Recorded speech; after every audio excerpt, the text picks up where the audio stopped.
ils se sont fait remarquer par rapport à seen exploit ci biir Coupe d'Afrique des Nations ma ñëw ci sama expert bi rek Aliou Faye xam nga man dama sonal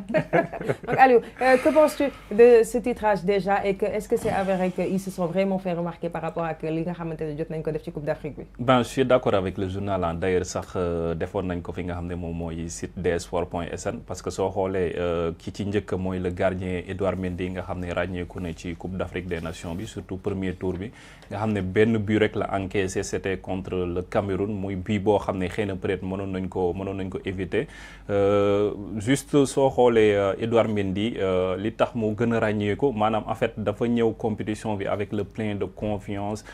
il avait envie de se montrer parce que l'État il a été critiqué en début de saison parce que ce n'était pas ça en Arabie Saoudite moom il encaissait beaucoup de buts ñun demoon sax ba ñu ne est-ce que Mori Diaw jotul ñu tester Mori Diaw ñu xool parce que Edouard Mendy mériteetul place am en équipe nationale c'est-à-dire la place de numéro 1 mais gis nañ ne dafa ñëw Coupe d'Afrique des Nations imposé wu mu woon gars yi ne je suis le numéro 1 avec des arrêts de grande classe gis nañ ko contre la Guinée nga xam ne sauvé nañu à plusieurs reprises contre le Cameroun benn reprise d'un Camerounais attaquant camerounais nga xam ne da ko génnee donc mu nekk quelqu'un boo xam ne donc wone na ne moom il faudra toujours compter sur lui pour le poste de gardien du Sénégal keneen ki tamit mooy Krépin Diatta maa ngi ko doon wax démb Krépin Diatta moom il était venu avec l'objectif de gagner la CAN parce que moom il n'était pas là en 2022 au Cameroun donc son objectif c'était de gagner la CAN bon dañ ko utiliser ci poste boo xam ne c'était pas son poste maanaam ni nga xam ne foofu lañ ko former parce que moom à la base c'est un milieu de terrain milieu offensif wala attaquant ak yooyu noonu mais on a vu que dañ koy utiliser comme piston wala comme latéral droit ak yooyu noonu mais gis nañ ne poste boobu noonu ràññeeku na ci bu baax a baax d'ailleurs sax def na benn passe décisive ndax contre Guinée troisième match bi moo permettre Sénégal débloquer la situation ndax métti woon na ci ñoom trop ci la teg coup franc après mu centré Ablaye Seck mbëkk donc mu ne quelqu'un boo xam ne vraiment il a été exceptionnel durant tout le tournoi donc xam naa ne moom Sénégal su demoon jusqu'au bout xam naa ne moom forcément il fera partie de l'équipe type de la CAF keneen kii ràññee ko tamit mooy le jeune Lamine Camara bi nga xam ne c'était sa première Coupe d'Afrique des Nations moom il a 20 ans. Avant cela, il a gagné la CAN U20, il a gagné la CAN, le championnat d'Afrique des Nations. Mu ñëwoon également Coupe d'Afrique des Nations senior pour mën a imposer wu. Bon, sa titularisation n'était pas attendue. Il a fallu que, par exemple, premier match bi, il a fallu que les blessures de Idrissa Gana Gueye, Nampalys Mendy pour que moom mu titulaire léegi bi mu titulaire nag wane na li tax Aliou Cissé titularisé ko donc il a été exceptionnel contre la Gambie. mu dugal ñaari bi ba benn bi boo xam ne c'était exceptionnel mooy troisième but des Lions du Sénégal mu nekk quelqu'un boo xam ne par exemple c'est un goût d'inachevé qu'il a quitté la compétition parce qu'il voulait aller au moins jusqu'au dernier carré et tout ça keneen ki également Pape Gueye tamit moom manqué nañu carrément contre le Cameroun bon c'était quelqu'un boo xam ne il est exceptionnel moom tamit li mu def Coupe d'Afrique des Nations bett nañ ñu bëri parce que moom Pape Gueye avant muy ñëw Coupe d'Afrique des Nations moom toog na 4 mois yoo xam ne il n'a pas joué quoi en fait parce que il a été suspendu par la FIFA à cause d'un transfert boo xam ne c'était pas légal léegi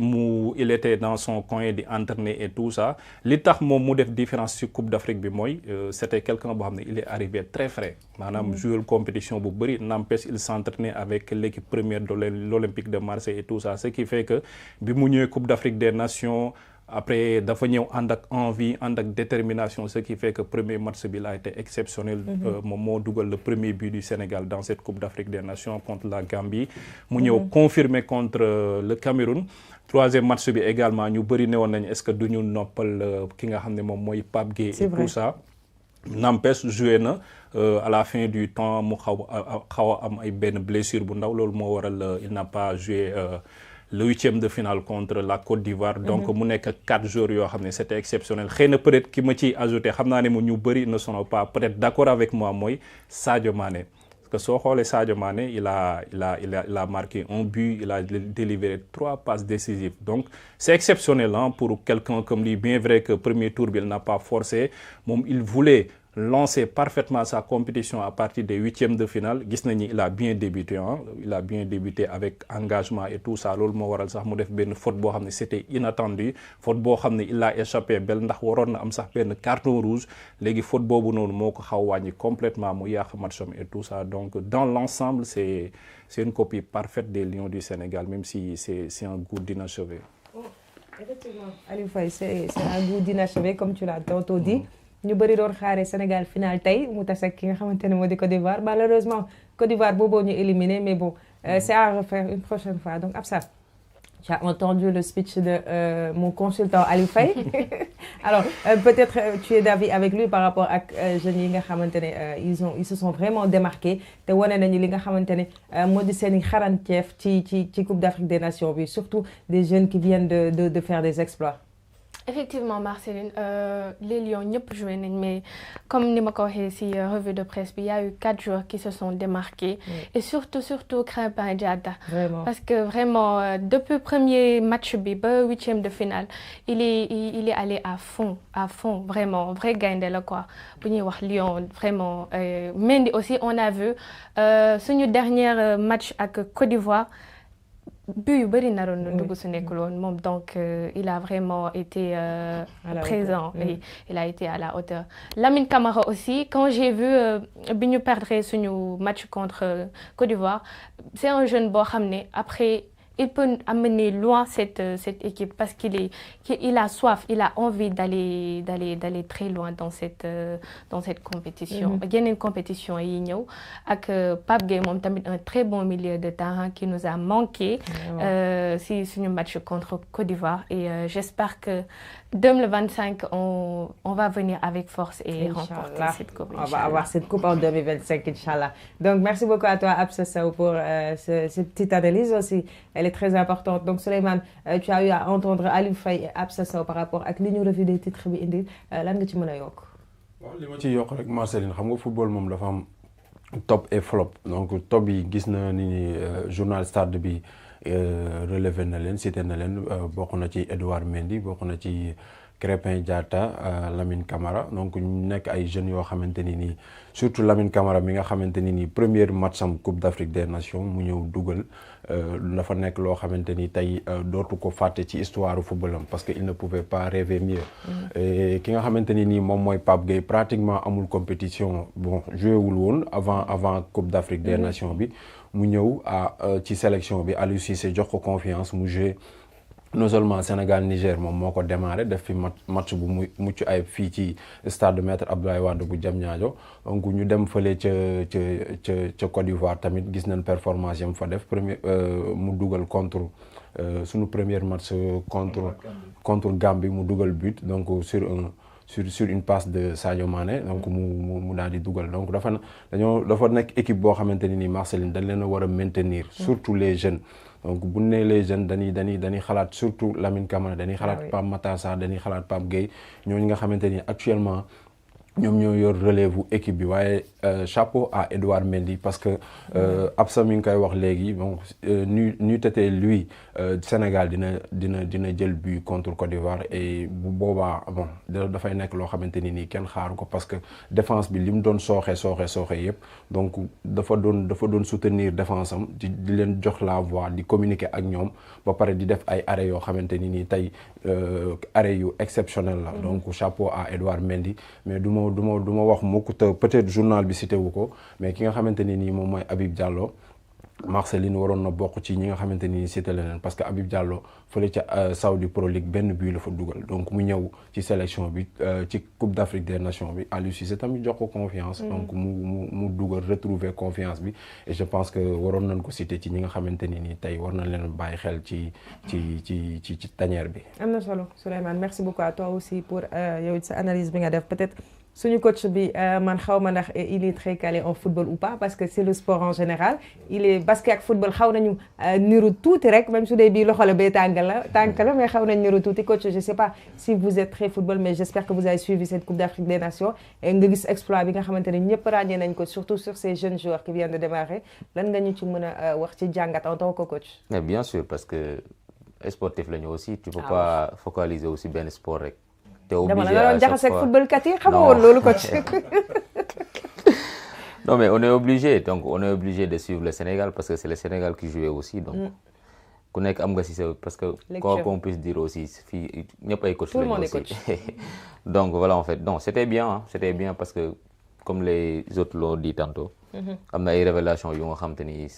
am nañ séduire nañ nit ñi en fait. Effectivement. Donc, jusque, bon, peut-être tactiquement, la ñu xaw a pêché aussi dernier match bi. Parce que moi, personnellement, j'étais pas d'accord à ce que nous jouions à 5 défenseurs. Personne n'était d'accord. Voilà, donc,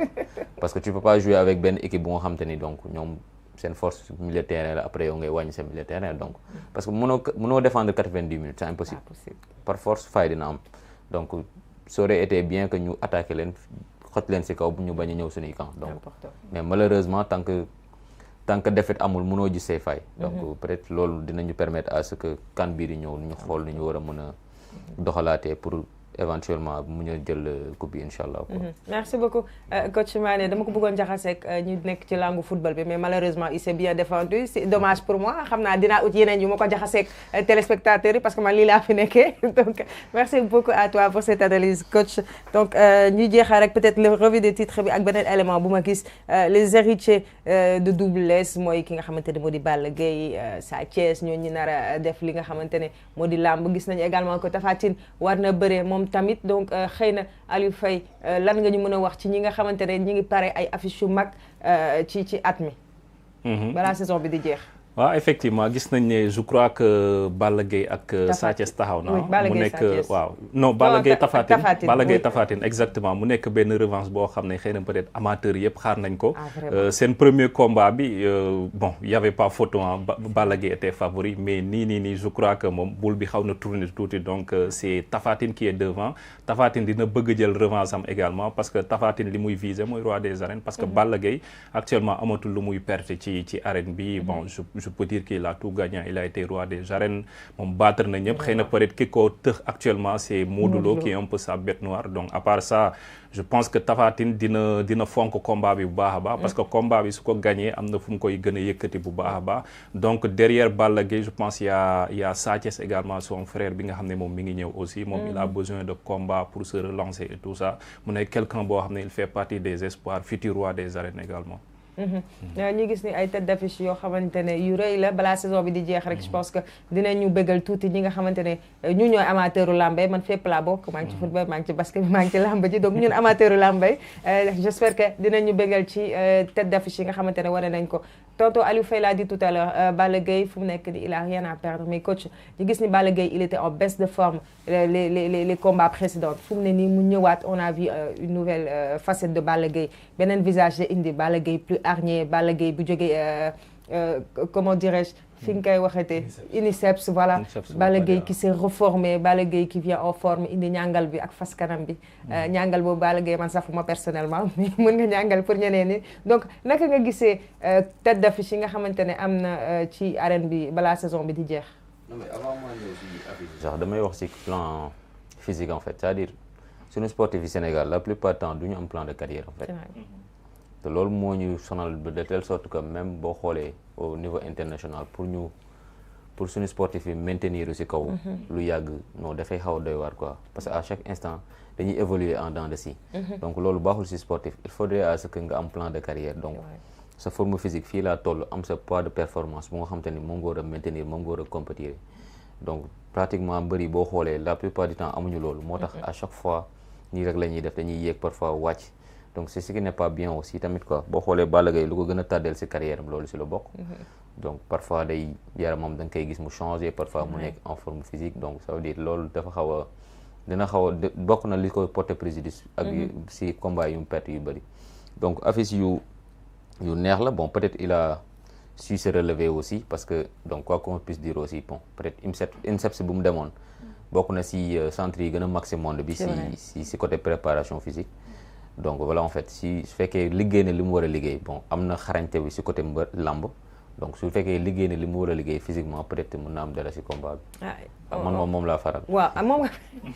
moom teel na wax fu mu faral man dama ko bëggoon jaxasewaat ak arène lamb gi mais coach s'en est sorti kon bàyyi ma bàyyi coach rek bàyyi jàmbur parce que basket bee ma de c'était fu mu nekk nii xam naa ni moomu ci man donc bàyyi ma bàyyi jàmbur moom Balla Gaye la faral man ku gagné laa faral faraluma kenn ku gagné rek ma ànd ak moom jubilé donc Souleymane yow mii di faral di ñu wax importance su mbër yi seen préparation physique suñu nekkee en baisse de forme ni ñu waree préparé wu ak la dernière fois bi ñu gisee Balla Gaye bi mu jógee INSEPS ni mu nekkee woon en forme ñëw indi une baisse de forme boo xamante ne ñëpp a ko doon coow parce que dafa jékki-jékki woon chuté côté physiquement donc mu dellu si waat ñu gis ni mi ngi préparé combat bu rëy parce que il est face à un très grand champion mi di Tapha Tine Sa Thiès aussi mi ngi waajal combat lan nga ñu mën a wax ci affiche yi nga xamante ne mi ngi waaj a ñëw. waaw opération commando pour Familles journal bi mi ngi koy wax léegi Marceline mais c'est vrai hein, parce que tey bu fekkee da nga nekk athlète mais da nga war a maintenir sa forme te Balla ku ko xam-xam ni c'est un grand champion parce que ki nga xamante ni nii tey mooy roi des arènes je pense que Balla daan na ko donc daanaat ko donc bu fekkee tey ki nga xamante ni moom moo të mbër yëpp daan nga ko daanaat ko si yàlla bu dogalee saa bu ngeen di bëree nga am ndam ci kawam c'est parce que tey am na loo xamante ni nekk na ci yow peut-être que bon à un moment donné Balla bàyyi na yaramam bi nga xamante ni nii moom la waroon a maintenir ak forme physique bi nga xamante ni moom la waroon a maintenir te maintenir parce que nag bu fekkee da nga am talent ba pare liy compléter talent bi moom mooy les entraînements sa physique sa corpulence et surtout boo nekkee lutteur da nga war a nekk ci benn kii peut-être tey Modou Lo loolu la leen ëppale parce que moom plan de carrière am mi ngi koy gérer comme ni mu waree ki nga xamante ni nag moom mooy Eumeu Sène ak Sa Thiès boobu du ma ci sori parce que dañ naan damaa far su boobaa du ma ci faral rek faral am nga ci droit coach moom am na ku mu faral wax na ko yow faral du ma ci sori xanaa bon di ñaax Eumeu rek combat bi donte le daa may booy bi chance